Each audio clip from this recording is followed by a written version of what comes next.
Nagkita muli tayo mga bata.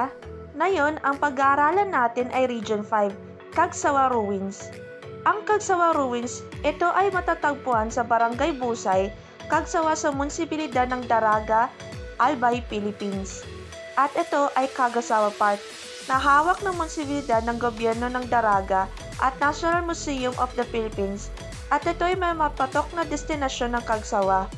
At alam nyo ba, na nakikilala ng International Tourism Board ng Berlin na mga lugar na pwede bisitahin sa Asia, at kung may oportunidad kayo, pwede nyo puntan ang lugar ng Cagsawa Ruins. Isama nyo din ang pamilya nyo. Tama ka dyan, Jillian. Tara, punta tayo sa Cagsawa Ruins. Pero bago tayo pupunta sa Cagsawa Ruins, may pagkain tayo papakita sa mga bata. Ito ay ang Bicol Express, nakilala sa Katutubong Bicol bilang sinilihan. Ay isang tanyag na pagkain Pilipino na pinakasikat sa distrito ng Malate, Maynila, ngunit ginawa sa tradisyonal na estilong Bicolano.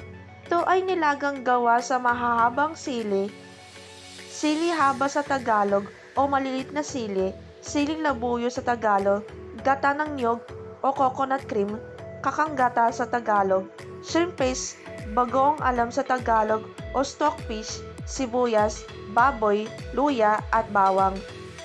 Masarap ito pag mainit kainin mga bata, pero dahan-dahan kayo kasi maanghang.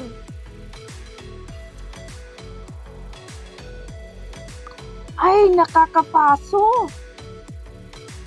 Salamat sa panonood. Kita-kits muli!